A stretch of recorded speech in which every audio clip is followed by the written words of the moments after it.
Now to Brazil, which is witnessing the deadliest police operation in its history. More than 130 people have been killed. The operation was launched against a violent gang, but it seems innocents have died as well. The raids happened in Rio de Janeiro. The target was one of Brazil's biggest criminal gangs, but the scale of violence has shocked the country. There's drone footage. It shows bodies lined up at the city's medical legal institute. Officials say they seized drugs and weapons, but critics say this was not a victory. This was a massacre. Apparently, Brazil's President Lula da Silva was not even informed about the raid. Now the country's Supreme Court has stepped in. The United Nations has condemned the killings, and families in Rio are still coming to terms with the horror. Here is a report.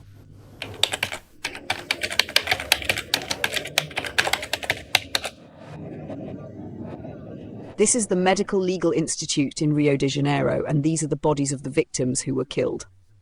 Some under white sheets, others still being identified. From above, the scale is clear. It began as a police operation, but it has now become the deadliest raid in Brazil's history. 132 people are dead, and now critics are asking, how did it go so wrong? This happened in Rio de Janeiro, in the city's low-income neighborhoods, known as favelas. The raid was planned for months. It was supposed to target one of Brazil's most powerful gangs, the Comando Vermelho, or Red Command. They deal in drugs, weapons, and often resort to extortion, and they've been expanding into new areas. 2 days ago, around 2,500 police officers and soldiers moved in. They came on foot and in armoured trucks. The plan was to push gang members into a forested area where special forces were waiting in ambush. Gunfire broke out, and what followed was chaos. By evening, dozens of bodies were found across 2 neighbourhoods, Pena complex and Alamau complex. Some of the victims were gang members, but locals say many civilians were caught in the crossfire.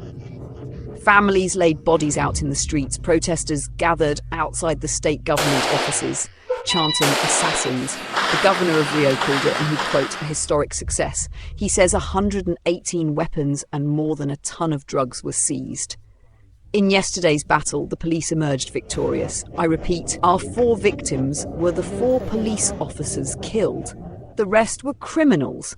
It wasn't our intention to kill anyone. We wanted to arrest them all alive, but it was retaliation. But human rights groups are calling it a massacre. Brazil's president, Lula da Silva, said he was horrified.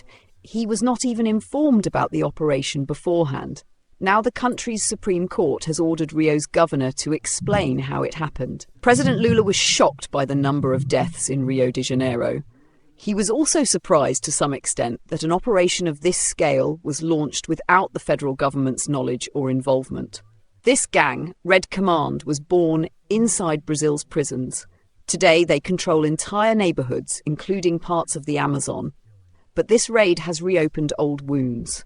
Brazil has a long history of violent police operations in favelas, but rarely are the death tolls this high. The last time we saw anything similar to this happen was back in 2021, when a raid left 29 people dead.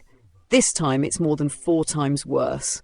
Schools were shut, universities cancelled classes, shops pulled down shutters, and people in the favelas are asking, who's protecting us? The United Nations has condemned the violence. Brazil heads into elections next year, and national security is already one of the top issues. Nearly half the population believes violence has increased since Lula returned to power. The Brazilian government says it understands the need to fight violent gangs, but critics say raids like these may be creating more fear than security. The question now, was this justice or just another tragedy?